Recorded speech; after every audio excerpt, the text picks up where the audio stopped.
மரபு தான் மீறப்பட்டிருக்கு அப்படின்னு கண்ணன் சார் சொல்றார். இதுல நமக்கு மரபு மீறல் அப்படிங்கிறது சரிதான். அவர் சொல்றது மரபு மீறல் மட்டும்தான் நம்ம கேள்வி கேட்க முடியும், சட்டப்படி அதை தான் கேள்வி கேட்க முடியும்.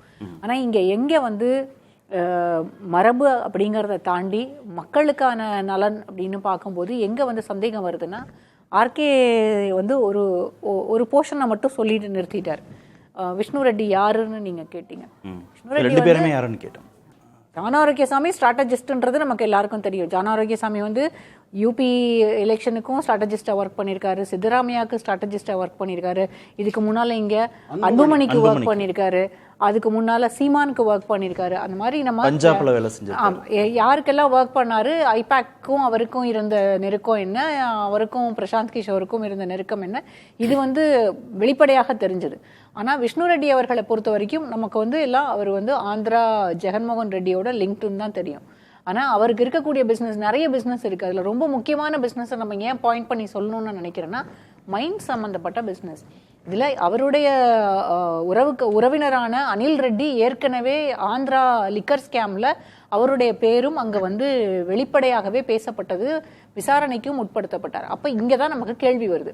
நம்ம தூய சக்தியாக அல்லது மாற்றம் கொண்டு வருவதற்காக வந்த விஜய் அவர்கள் இப்படிப்பட்ட நபர்களை கூட வைத்திருக்கும் போது ஏன் இதில் கேள்வி எழுப்பக்கூடாது அப்படின்ற இடத்துல தான் நம்ம நிறுத்துறோம். அதை மரபை மீறிட்டாங்க அப்படின்றது தான் நம்ம லீகலாக குவெஸ்டன் பண்ண முடியும். அப்படின்னா மக்கள் நலன் சார்ந்து கேள்வி வைக்கணும் அப்படிங்கும்போது வேற ஒரு ஸ்டேட்ல வேற ஒரு ஸ்கேமோட லிங்க்டா இருக்கக்கூடிய ஒரு பர்சனை ஏன் முதலமைச்சர் கூட வச்சிருக்கணும்ன்ற கேள்வி வருது.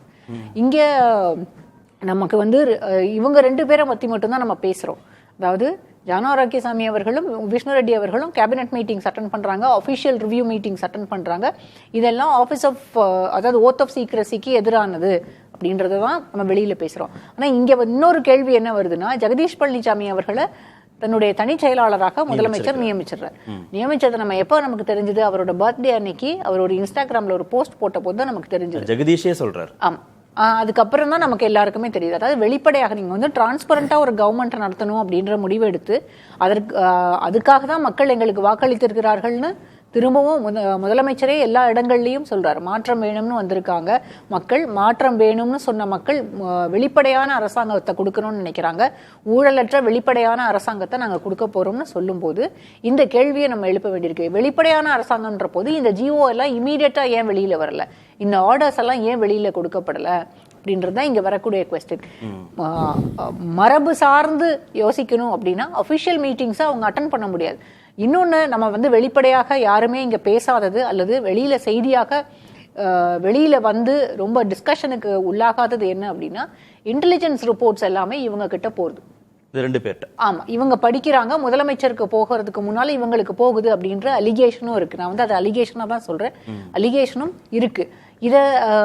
இத கேள்வி கேட்க போகும்போது தான் அங்க இன்டெலிஜென்ஸ் டிபார்ட்மெண்ட்டுக்கும் சிஎம்ஓக்கும் இடையில சில நெருடல்கள் ஏற்படுறதுக்கு காரணமாக இருக்கிறது. இதெல்லாம் வெளியில பெரிய அளவுல செய்திகளாக நம்ம டிஸ்கஷனோ டிபேட்டுக்கோ இன்னும் வராது. அந்த அரசு செயலர், அரசு ஆலோசகர், தனி செயலர், தனி ஆலோசகர், இப்படி ஒரு போஸ்ட் எல்லாம் கொடுக்கப்பட்டிருக்குங்கிறத இதுக்கெல்லாம் அவங்க பயன்படுத்திக்க முடியாது. இந்த அதிகாரம்லாம் உங்களுக்கு கொடுக்கப்படலையா? இல்ல, கேபினெட் மீட்டிங்ஸ் எப்படி அட்டன் பண்ண முடியும் சார்? இப்ப சொன்னாங்கல்ல, கேபினெட் ரேங்க்ல இருக்கக்கூடியவங்க தான் கேபினெட் மீட்டிங்ஸ் அட்டன் பண்ண முடியும். ஆஃபிஷியல் ரிவ்யூ மீட்டிங்ஸ் அது ஓத் ஆஃப் சீக்ரஸி அதுக்கு தானே. இல்லைன்னா எதுக்காக ஓத் ஆஃப் சீக்ரஸி எடுத்துக்கணும்? இப்போ இவங்க 3 பேரும் ஓத் ஆஃப் சீக்ரஸி எடுத்துக்காதவங்க. நான் என்ன சொல்றேன், தனி செயலர் அப்படின்ற போது உங்க பிரைவேட் செக்ரட்டரி, அவர் அப்பாயின்மெண்ட்ஸ் எல்லாம் பார்ப்பாரு, அவருக்கு சில பொலிட்டிக்கலா நடக்கக்கூடியது எல்லாமே அவர் பார்க்கலாம். ஜான் ஆரோக்கியசாமி அதே மாதிரி அவர் ஸ்ட்ராட்டஜிஸ்ட். இன்னும் நீங்க கரூர் ஜூலை 10ஆம் தேதி போகும்போது அங்க எப்படி பேசணும்ன்ற ஆலோசனைகள் கொடுக்கலாம். அதற்கு முன்னால செந்தில் பாலாஜி போன்றவர்களை கைது செய்தா மட்டும்தான் அங்க உங்களுக்கு நீங்க மக்கள் மத்தியில பேசும்போது அந்த பேச்சு எடுப்படும். இந்த மாதிரியான ஆலோசனைகளை கொடுக்க முடியும். ஆனால் நீங்க அபிஷியலா நடக்கக்கூடிய இப்போ அவர் விஷ்ணு ரெட்டி அவர்கள் அவருக்கு பெரிய மைன்ஸ் பிசினஸ்லயே மைன்ஸ் அண்ட் மினரல்ஸ் பிசினஸ்ல இருக்கக்கூடியவர். அப்போ கவர்மெண்ட் மைன்ஸ் தொடர்பாக எடுக்கக்கூடிய முடிவுகளை இப்போ நம்ம ஈஸியா ஒரு குற்றச்சாட்டு வச்சுட்டு போயிடலாம். ஆனா நான் அதை சொல்லணும்னு நினைக்கல. ஒருவேளை கன்னியாகுமரி அணுக்கனிம விவகாரத்துல இதுவும் அதையும் நம்ம லிங்க் பண்ணி பார்க்க கூடாதுன்னு சொல்ல முடியாது இல்லையா? இது எல்லாத்தையும் தொடர்பு படுத்தி பார்க்கறதுக்கு எவ்வளவு நேரம் ஆகும்? அப்போ நீங்க தனி செயலர் அல்லது தனிநபர் ஒருத்தரை அஃபிஷியல் ரிவ்யூ மீட்டிங்ஸ்லயும் கேபினெட் மீட்டிங்ஸ்லயும் உட்கார வைக்கிறது தான் இங்க கேள்விக்குள்ளாகக்கூடிய ஒன்று. இல்ல அவரு கனிமவள பிசினஸ் பண்றாருங்கிறதுனாலயே அரசுடைய அனைத்து ரகசியங்களையும் வெளியில சொல்லிடுவாருன்னு கான்ஃப்ளிக்ட் ஆஃப் இன்ட்ரெஸ்ட் இல்லையா? கான்ஃப்ளிக்ட் ஆஃப் இன்ட்ரெஸ்ட் இல்லையா? நீங்க வந்து தனி செயலர் அப்படின்னா அவங்களுக்கு என்ன பிசினஸ் இருக்குன்றதும் இங்க விவாதத்துக்கு உள்ளாகுது இல்ல.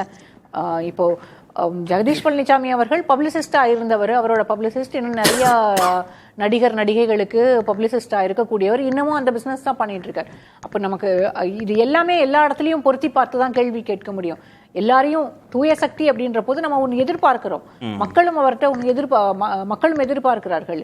இந்த மாதிரி ஏற்கனவே இருந்த ஆட்சியாளர்களை காற்றும் ஒரு மிகப்பெரிய மாற்றத்தை கொடுத்துருவாரு, எந்த விதத்திலையும் எதுவுமே தவறு நடக்காது, எந்த ஊழலும் நடக்காது, யாருக்குமே எந்த சலுகைகளும் இருக்காது அப்படின்னு அப்படி எதிர்பார்க்கும் போது உங்களுடைய நண்பர்களே உங்கள்கிட்ட இருந்து சலுகைகள் வாங்கியிருப்பாங்களோ அப்படின்ற சந்தேகம் கூட எழக்கூடாது இல்லையா? திரு கண்ணன், அரசு ஆலோசகராக நியமிக்கப்பட்டவர்களை மரபு மீறி அந்த கூட்டத்தில் கலந்து கொண்டது தவறுன்னு நீங்க குறிப்பிட்டீங்க. அந்த நியமனமே தவறுங்கிற இடத்துக்கு லட்சுமி நகர் நியமனம் தவறு நான் சொல்ல மாட்டேன். ஏன்னா அது அவருடைய தனிப்பட்ட உரிமை, அந்த இடத்துக்கு யார் வேணாலும் பண்ணலாம். இது வரைக்கும் அந்த மாதிரி பண்ணதில்லை தமிழ்நாட்டில். வந்து அந்த மாதிரி ஒருத்தரையோ 2 பேரையோ நியமிக்கிற வழக்கம் இல்லை. வேறு இடங்களில் நடந்திருக்கு இந்தியாவில். அது அவருடைய தனிப்பட்ட உரிமை, அவருக்கு எல்லா உரிமையும் இருக்குது பண்ணுறதுக்கு. அனைத்து நியமனங்களுமே விமர்சனத்திற்கு உள்ளானுச்சு. ஜனநாயகன் பட தயாரிப்பாளர் தான் டெல்லி சிறப்பு பிரதிநிதி. திரு ஜெகதீஷ் பழனிசாமி வந்து தனி ஆலோசகர், அரசியல் சார்ந்த அவர் ஆலோசனை சொல்வார். அவருக்கான கேமராமேன் வந்து திரைப்படக் கல்லூரி முதல்வர். இந்த நியமனங்கள் எல்லாமுமே ஒரே நேரத்திலேயே விமர்சனத்துக்குள்ளானுச்சு, ஜோதிட நியமனம் உட்பட. அது அவருடைய தனி அரசியல் ஆலோசகராக அவர் யாரை வச்சுக்கிறாருன்றதை பற்றி நீங்களும் நானும் கேள்வி கேட்க முடியாது. அரசு பணத்துல கூடவா? ஆமா, அது அவருடைய அரசே சம்பளம் கொடுத்தா கூட. ஆமா, தமிழ்நாடு அரசனுடைய சிறப்பு பிரதிநிதியாக டெல்லிக்கு அனுப்புறவர் அவர் ஒரு குறிப்பிட்ட ஒரு பின்னணி இருக்கணும், அவருக்கு அங்க உறவுகள் தெரிஞ்சிருக்கணும், ஒரு பாலமா அவர் இருக்கணும் அப்படின்ட்டுலாம் நம்ம ஒரு எதிர்பார்ப்பு இருக்கிறதுல ஒன்றும் தப்பு இல்லை. அதை நம்ம அப்படி விமர்சனம் பண்ணலாம். ஆனால் இது அவருடைய, அதாவது ஆங்கிலத்தில் ப்ரெரோகேட்டிவ்னு சொல்லுவாங்க, இது அவருடைய உரிமை. அவருடைய நியமனங்களில் பழுது இருக்கலாம், குறை இருக்கலாம், ஆனால் அந்த உரிமை என்பதில் எந்த விதமான மாற்று கருத்தும் நமக்கு இருக்க முடியாது. திரு ஆர்.கே. ராதாகிருஷ்ணன், இது அவருடைய முதலமைச்சருடைய தனிப்பட்ட உரிமை சார்ந்த விவகாரங்களை எதிர்க்கட்சிகள் தலையிடுறாங்களா? இல்லை, அதாவது இப்போ என்னுடைய டிரைவர் இருக்காரு, இப்போ கூப்பிட்டு கேட்டார், நாளைக்கு எப்போ வரணும்னு கேட்டார். நான் நாளைக்கு முதலமைச்சர் ஆகிட்டு அவரை வேணால் நான் வந்து டெல்லி பிரதிநிதியாக வேணால் நியமிக்கலாம், என்னுடைய ப்ரெரோகேட்டிவ், அப்படி எடுத்துக்கலாமா? அப்போ இது பிரச்சனை இதுதான். இது வந்து வேற ஒரு மாநிலத்திலையும் இந்தியாவில் நடக்காது. ஒரு மாநிலத்திலையும் சொல்கிறேன், அதாவது பாஜக தனிப்பெரும்பான்மை இருக்கின்ற ஒரு மாநிலத்தில் கூட இந்த மாதிரியான ஒரு அவலம் நடக்காது. பாஜகவை சார்ந்த நபர்களை வந்து போஸ்ட் பண்ணுவாங்க, ஆர்எஸ்எஸ் சார்ந்த நபர்களை வந்து போஸ்ட் பண்ணுவாங்க. ஏதோ ஒரு தகுதி அங்கே இருக்கும், அந்த தகுதியின் அடிப்படையில் மட்டும்தான் அவங்க வந்து போஸ்ட் பண்ணுவாங்களே தவிர, இப்போ வந்து அயோத்தியா கோயில் இவ்வளோ பெரிய பிரச்சனையாச்சு, அது எப்படி வெளியே வருது? எல்லாமே இருக்கிறவங்க பூரா பாஜக காரன் தான், ஆர்எஸ்எஸ் காரன் தான் எல்லாமே. நிபேந்திர மிஸ்ரா, அதாவது பிரதமர் என்ன எப்போ சாப்பிட வேண்டும், எப்போ வந்து யாரோட பேச வேண்டும், யாரை சந்திக்க வேண்டும் என்று ஒரு காலத்தில் தீர்மானித்த மனிதர் தான் அதனுடைய சேர்மனாக இருக்காரு, சேர்மனில் அதனுடைய கண்காணிப்பராக இருக்காரு. அப்படி இருக்கின்ற ஒரு நபர் இருக்கின்ற இடத்துலயே வந்து அது வந்து வெளியே வருது. இப்போ அப்போ அங்கே கூட முறைகேடு நடந்தால் அது வந்து வெளியே வருது. இது எப்படி முறைகேடாக இல்லாமல் இருக்கும்? ஒரு ப்ரொடியூசருங்க, அவர் போய் டெல்லியில் உட்காந்து என்ன பண்ணுவார்? அதாவது இதுவரை இருக்கின்ற போஸ்டிங் பார்த்தீங்கன்னா யார் எடுத்து பார்த்தாலும் நமக்கு ஏகேஎஸ் விஜயன் இதுக்கு முன்னாடி இருந்த 3 முறை வந்து பாராளுமன்றத்தில் இருந்திருக்கிறாரு. பாராளுமன்றம் எப்படி ஃபங்க்ஷன் பண்ணணும்னு தெரியும், எப்படி ஒரு அப்பாயின்மெண்ட் கேட்கணும்னு தெரியும், அது கூட தெரியாத ஒரு மனிதர் தான் உட்காந்துருக்காரு. இப்போ இந்த இன்னைக்கு போயிட்டு கவர்னரை சந்தித்திருக்காரு வெங்கட்நாராயணன். எனக்கு தெரிஞ்சு ஒரு ஏகேஎஸ் விஜயனோ அதுக்கு முன்னாடி இருந்த ஒரு நபரோ வந்து கவர்னர் எல்லாம் போய் சந்திச்சது கிடையாது, அது அவருடைய வேலையும் கிடையாது. அவர்கள் செய்ய வேண்டிய வேலைன்னு பார்த்தீங்கன்னா டெல்லியில் உங்களுக்கு, அதாவது சீஃப் மினிஸ்டருக்கு இருக்கின்ற ஒரு செகண்ட் நபராக, அதாவது பாலமா, ஆமா, ஒரு அபிஷியல் பார்த்து ஒன்று இருக்கும். அதுல வந்து கட்சிக்காரர்கள் இருப்பார்கள், அது அதிமுக காரன் திமுக காரர்கள் எல்லாம் இருப்பார்கள். அவர்கள் கட்சி சார்ந்த விஷயங்களை வந்து அங்கங்க அமைச்சரிடம் போய் சொல்வார்கள். ஆனா இவர் வந்து அரசை சார்ந்த நபர்.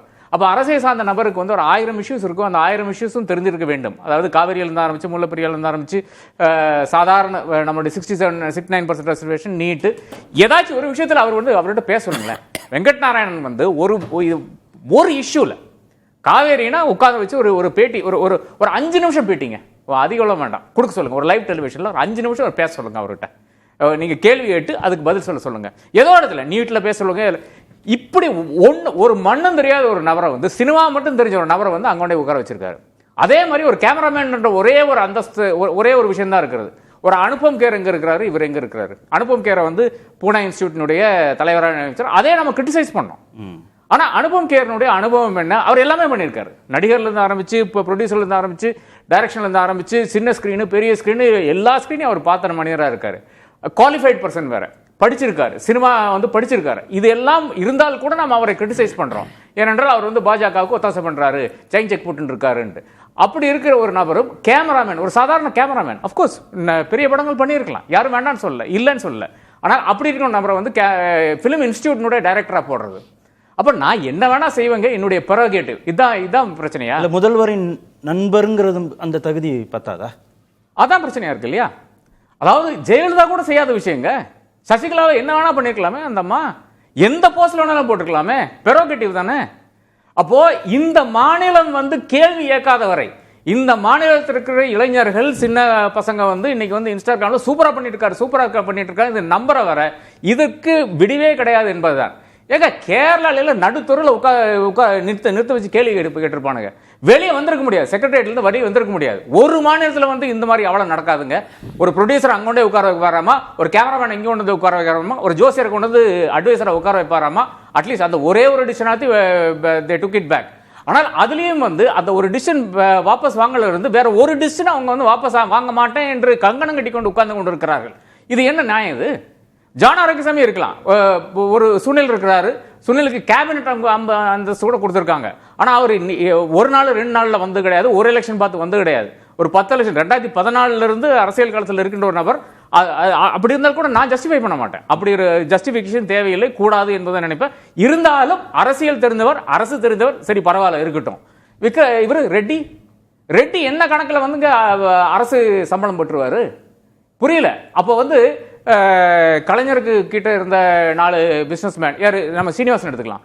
இந்தியா சிமெண்ட் சீனிவாசனை கொண்டு வந்து உட்கார வைக்கலாமா? இல்லை எம்கேஎஸ் ஸ்டாலினுக்கு கூட இருந்த, இல்லைன்னா ஜெயலலிதா கூட இருந்த, இல்லைன்னா எடப்பாடி பழனிசாமி கூட இருந்த நபர்களை எல்லாம் வந்து அரசு அட்வைசர்ஸ் பண்ணலாமான்னு கேட்குறேன். என்ன பேசிஸ்ல பண்றாங்கன்னு எனக்கு புரிய மாட்டேங்குது. அதாவது நாம கேள்வி கேட்க மாட்டோம் என்ற ஒரே ஒரு அடிப்படை தான். யாராச்சும் கேள்வி கேட்டா அரெஸ்ட் பண்ணி உள்ள போட்டுருவாங்க. அதான் இன்னைக்கு நடந்து கொண்டிருக்கிறது, அதான் நடக்கும் என்று நான் கருதுகிறேன்.